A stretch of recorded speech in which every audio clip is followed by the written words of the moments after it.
En el nombre del Padre, del Hijo y del Espíritu Santo. Amén. Ave María Purísima. Estimados hermanos, hemos escuchado este hecho de la incredulidad del apóstol Tomás, que nuestro Señor vino la primera vez, como dice el Evangelio, y no estaba el apóstol Santo Tomás en ese momento. Después los apóstoles le dijeron, pues vino Jesús, lo hemos visto, hemos hablado con él, y él fue incrédulo, no quiso creer. Dijo, bueno, si yo no toco sus heridas, si no meto mi dedo dentro de sus heridas, de sus manos y de su costado, no creeré. Entonces nuestro Señor vino 8 días después y reprochó a Santo Tomás su incredulidad. Entonces le dio esa oportunidad de tocar y de él mismo ver, ¿verdad? Y como dicen los padres de la Iglesia, pues de la incredulidad de Tomás fue para un beneficio para nosotros, porque oímos realmente que él pudo tocar el cuerpo de nuestro Señor y ver que realmente no era una especie de visión, una imaginación, sino realmente Jesús resucitó y tenía todavía sus heridas, las que él quiso conservar, no todas, pero aquellas que él quiso conservar, para que no olvidemos que él murió por nosotros. Entonces esta incredulidad de Tomás confirma nuestra fe y nos ayuda a considerar mejor este hecho de la resurrección de nuestro Señor. Y también la epístola de hoy es muy bella porque nos habla también de la resurrección.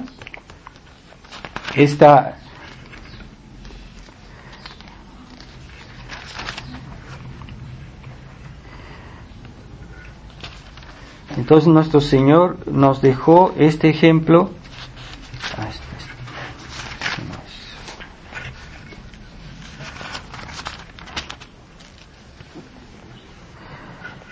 Y nos dice que la epístola de hoy es una epístola del apóstol San Juan, que nos dice que nuestra fe es la victoria sobre el mundo. ¿Qué nos diferencia a nosotros los católicos, los verdaderos creyentes? ¿Qué nos diferencia del mundo? ¿Y qué es lo que nos da la fuerza especial que tiene la Iglesia sobre el mundo? Pues es la fe. Esta fe es la victoria, ¿verdad? ¿Qué es lo que vence al mundo? Dice el apóstol, es la victoria sobre el mundo en nuestra fe. Realmente, ¿por qué hacemos todas nuestras acciones y cuál es el fin de nuestra vida? Es la fe que nos lo dice. Y esta fe nos da una superioridad sobre los demás, sobre aquellos que no creen, nos da una superioridad sobre el mundo, nos da una superioridad sobre el demonio, nos da una superioridad sobre las pasiones, nuestros defectos. Esa fe es realmente algo que nos muestra el camino, pero un camino, no cualquier camino, el camino que lleva al cielo. Y es esa fe que el mundo no entiende, porque el mundo tiene otra filosofía, tiene otra sabiduría, una falsa sabiduría, que todo consiste en ordenarlo bien para esta vida, para que en esta vida, según eso, seamos felices y que tengamos lo que nos gusta, y que logremos hacer lo que queramos en esta vida. Entonces es la filosofía del mundo. Y el problema es que el mundo solo quiere centrarse en esta vida y es miope, no ve lo que hay después, no ve el origen de la creación, que es Dios, no ve la sabiduría de la gracia, del Evangelio, de la enseñanza y del ejemplo de Jesús, no lo ve, no lo comprende. Entonces este mundo pues está mal, y además el mundo reprueba a aquellos que tienen la fe porque no entiende la sabiduría de Dios, y hasta llega al grado de perseguir a aquellos que creen en Dios, en el verdadero Dios, que tienen la verdadera fe. Este mundo se declara a veces de una manera evidente, a veces de una manera sutil, se declara nuestro enemigo, el enemigo de Dios, el enemigo de aquellos que tienen la fe, y que porque tienen la verdadera fe también aman a Dios verdaderamente. Entonces el mundo sabe quiénes le son adversos, los que están en contradicción con su filosofía, su manera de ser, su manera de pensar, y le molesta a esas personas incrédulas, les molesta que una persona rece, que una persona crea, que una persona viva en función de Dios, les molesta. A veces hacen reproches, a veces son bromas, a veces es una verdadera persecución.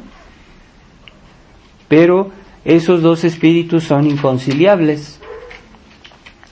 El problema es que a veces hay esas mezclas que viene,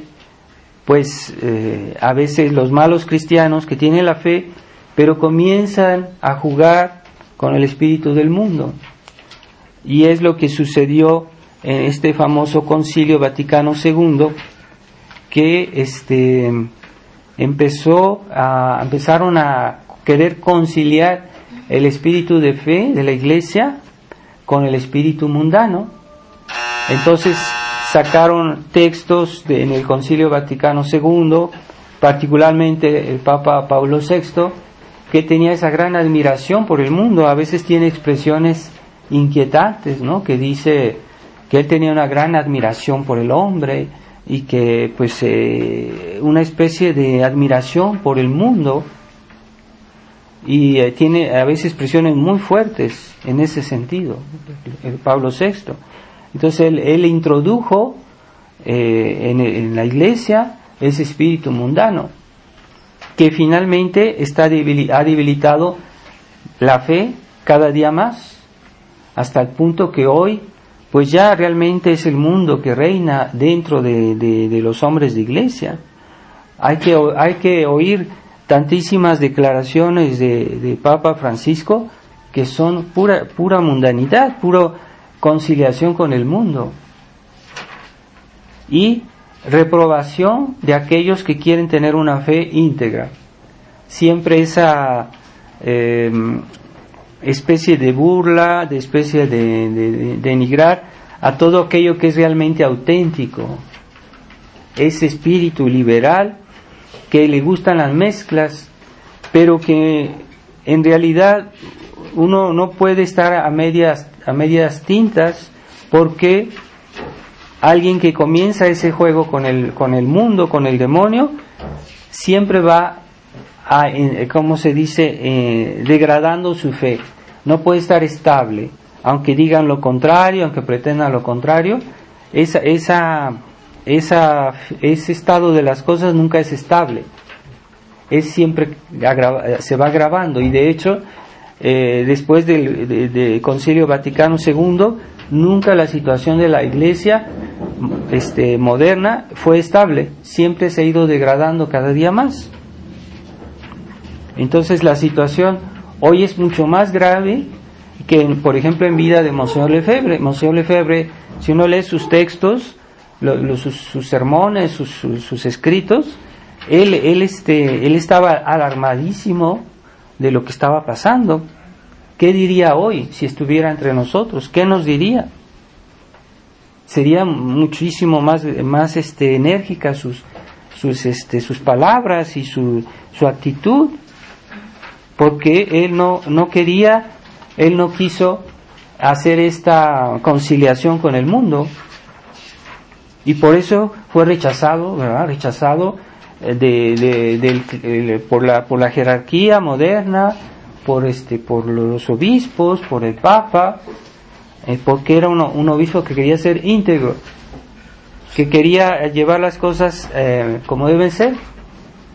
Entonces, en un siglo de cristianos mediocres, porque es lo que hoy vivimos, Generalmente los católicos se han vuelto mediocres, no quieren lo auténtico, no quieren lo total, porque eso pide esfuerzos, pide renuncia de sí, de una cierta estabilidad, una cierta comodidad, y eso hoy el mundo es realmente, hasta los católicos en ese sentido no quieren ceder. ¿Cómo voy a perder mi posición? Yo voy a perder mi situación. ¿Cómo voy a perder mis amistades? Y eso es hoy para el cristiano mediocre, es casi como un dogma de fe. Porque hasta los que se decían tradicionalistas, justo en el concilio que combatieron por la tradición, había obispos, había muchos sacerdotes. Generalmente terminaron aceptando esta nueva filosofía del Evangelio que nos trajo el Vaticano II. Y no solo eso, aceptaron la nueva misa, ¿por qué? Porque no querían perder su situación, su comodidad. Entonces, para no perder esa situación social, ¿verdad? Un estado de... Entonces, sí se callaron, comenzaron por callarse, continuaron por hacer pequeños compromisos, y esto siguió su camino hasta el punto que aceptaron el concilio. Y ya están, como se puede decir, dentro de esa nueva iglesia del concilio. Entonces, ese fenómeno se está repitiendo dentro de la fraternidad San Pío X, que los sacerdotes, muchos eran muy adversos a lo que está sucediendo hoy, a este acercamiento con Roma, que hoy Roma está peor que antes, peor que en tiempos de Monsieur Lefebvre. Monsieur Lefebvre nos decía en su libro El itinerario espiritual, decía, es una obligación para todo sacerdote católico alejarse de esta iglesia conciliar, alejarse. No quiere decir que hacer un cisma, sino simplemente estar alejados hasta que Dios no intervenga, que Dios no ponga término a esta situación. No es una intención cismática, pero hay que esperar a que Dios arregle esto, y mientras tanto hay que estar alejados. Y entonces esa situación no se ha aclarado, entonces nosotros no podemos acercarnos a Roma. Entonces este temor de perder su situación por muchos sacerdotes de la fraternidad también les puede hacer tal vez mucho daño. Esperemos que a momento dado pues sí hagan su deber como pastores, de decirle a las ovejas, cuidado con el lobo, porque eso es un deber para un pastor. Uno no puede decir, no voy a cambiar de pensamiento, pero me voy a callar porque no se puede hacer nada, etcétera. Y los fieles continúan en ese proceso de engaño, porque es un proceso de engaño de este acercamiento a Roma, como diciendo, no pasa nada, y las cosas están mejorando, las cosas se están arreglando, pero no es así, no es verdad. Las cosas no se están mejorando para nada, se han agravado muchísimo, y ahora hay más razones para estar un poquito más distantes de los hombres de iglesia, porque la situación es más grave. ¿Qué podemos hacer? Si alguien, incluso puede pasar en un hogar, pongamos que en un hogar el padre de familia es un alcohólico, es violento, es peligroso, que puede hacerle daño a los niños o a su esposa.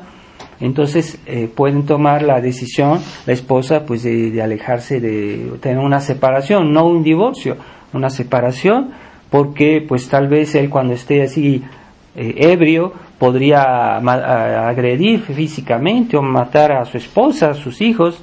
Entonces se justifica en un caso así la separación, pero la iglesia sigue diciendo, siguen siendo esposos, aunque estén separados. Son casos extraordinarios, eso no sucede fácilmente. Entonces estamos en una situación semejante. La jerarquía es infiel a su misión y está promoviendo una nueva iglesia, la iglesia conciliar.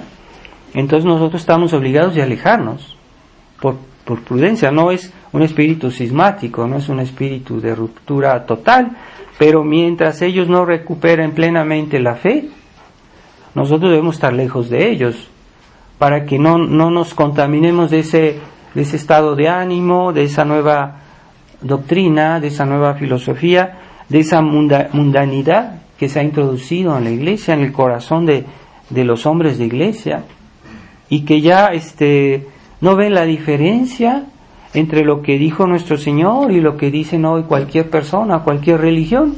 No la ven, pero es que no, es contradictorio. Entonces, ¿dónde estamos? Entonces es la justificación del absurdo, la justificación de aquello que Jesucristo dijo que está mal. Entonces ya la gente está cegada a ese punto que no ven esta contradicción que hay entre la verdad y el error, por espíritu conciliante, por un espíritu de una falsa caridad, de una falsa manera de convivir con la gente, diciendo, bueno, no vamos a hacer problema, nos vamos a callar sobre esto, no vamos a decirlo. Entonces ya el error se difunde. El error tiene medios. Ya no se quieren estados católicos que prohibían la difusión de las falsas religiones. Ya no. Entonces las religiones tienen todos sus derechos, pueden tener derechos sociales, y pueden difundirse. Y la Iglesia no los critica, no dice cuidado a los católicos, no dice cuidado con los testigos de Jehová, cuidado con aquellos, no hablen con ellos, no se dejen engañar, cuidado con el mundo, cuidado con las películas que difunden cosas inmorales, que difunden cosas malas. Ya los hombres de Iglesia no dicen nada. Se aprueban leyes sobre el aborto, se aprueban leyes sobre la eutanasia. Los hombres de Iglesia en silencio, no defienden la moral. Entonces es por estar bien con el mundo, por estar bien con el mundo que hoy reina, y cada día pues la Iglesia pierde terreno, y los hombres incluso de Iglesia pues no tienen ya influencia en la sociedad, y el Estado toma su lugar. El Estado hace leyes, se mete en todo lo que no le corresponde, porque el Estado no tiene derecho de legislar sobre la vida interior de una familia. El Estado no es su función. El Estado cuida el orden social, pero no debe decir cómo deben los padres educar a sus hijos, si deben ponerlo en una escuela laica, o si deben etcétera, ya cómo deben los padres corregir a sus hijos o enseñarles. Ya el Estado se inmiscuye en todo, hasta en la misma Iglesia ya quiere legislar, hasta se habla de poner impuestos a la Iglesia. La Iglesia vive de limosna, no tiene dinero para pagar impuestos. Entonces el Estado, si pudiera, como se hizo durante la Guerra Cristera, el Estado quisiera hasta decir a qué hora se debería decir la misa, o si se dice o no se dice, o si hay cuántos sacerdotes debe haber cada diócesis. Todo eso es absurdo, es una intromisión injusta del mundo en la vida de la Iglesia. Y debemos bien decir, el Estado sí tiene una función social, pero no debe inmiscuirse en las cosas eclesiásticas. Y así hoy el mundo tiene un poder que como nunca se vio en otras épocas. El mundo a nivel de vista, del punto de vista de la cuestión cultural o de la cuestión intelectual, en las escuelas o las diversiones o en las modas, todo eso, el mundo hoy hace lo que quiere, no tiene barreras, y nosotros estamos como sufriendo es muy difícil ir contracorriente en esta situación. Es muy difícil que conservemos la fe, que conservemos la gracia, que conservemos un espíritu de oración, de unión a Dios, es más difícil. Por eso el tradicionalismo se reduce, y solo aquellos que realmente tienen las ideas claras, las nociones claras sobre la doctrina de la fe de la Iglesia, pueden resistir. Pero estamos siendo bombardeados constantemente por esta cultura del mundo moderno que nos atrae, que atrae a los niños. Los niños de buenas familias a veces se sienten atraídos por la cuestión moderna, la moda, la televisión, a veces el internet. Entonces los padres tienen que tener más cuidado y más exigencias, probablemente, en ciertas cosas que no parecen importantes, para preservar esa fe que nos dice el apóstol, la fe que nos hace diferentes del mundo. Tenemos algo nosotros que no tiene la gente que vive sin fe. Tenemos algo especial. Eso especial es un don de Dios que nos hace superiores a todo lo que hay en el mundo, que es puramente carnal, terrenal. Nos da una visión mucho más completa de lo que está pasando, del bien de las cosas y del mal, y que nos da el verdadero realismo sobre nuestras acciones y sobre lo que podemos hacer de nuestra vida. Y eso es un tesoro, la fe. Pero la fe se puede corromper.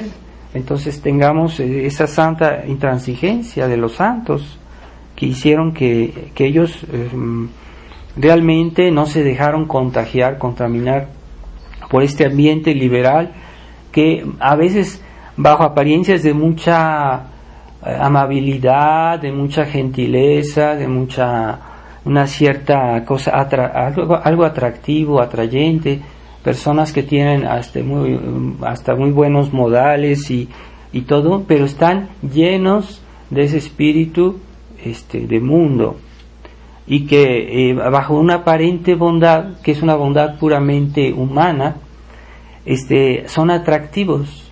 Ese mundo es atractivo y tiene ese aspecto. Entonces no se trata que seamos insociables, no es eso, sino que no hay que dejarse tomar por esa filosofía del mundo, por esa falsa sabiduría, y que hoy más que nunca es muy atrayente y es bien presentada, ¿verdad? Hay que ver cómo se presentan las cosas en los medios de comunicación, y a veces parece algo interesante, algo bueno, no sé, pero sí, si no vemos las cosas según la fe, no vamos a entender, no vamos a saber dónde está el peligro, dónde está el mal, para dónde vamos, de dónde venimos. Son todas preguntas esenciales, ¿verdad? ¿Quién eres? ¿Quiénes somos? Somos hijos de Eva, que nacimos con el pecado original. No creamos lo que dice la filosofía liberal, que el hombre es bueno por naturaleza y que puede hacer lo que quiera y puede entender lo que quiera y puede entender todo y juzgar de todo. No es verdad. Estamos limitados, no entendemos muchas cosas. Necesitamos un auxilio, como un ciego necesita un bastón. Necesitamos un auxilio de la Iglesia, la enseñanza de la Iglesia. ¿Quiénes somos? ¿De dónde venimos? Pues de Dios. ¿A dónde vamos? Al cielo, con Dios. Si no tenemos en vista en nuestros actos esas cosas, estamos flotando, estamos como un barco sin timón. Aunque el día esté bonito, aunque haya bonito sol y que todo parezca bien, estamos perdidos, estamos sin timón.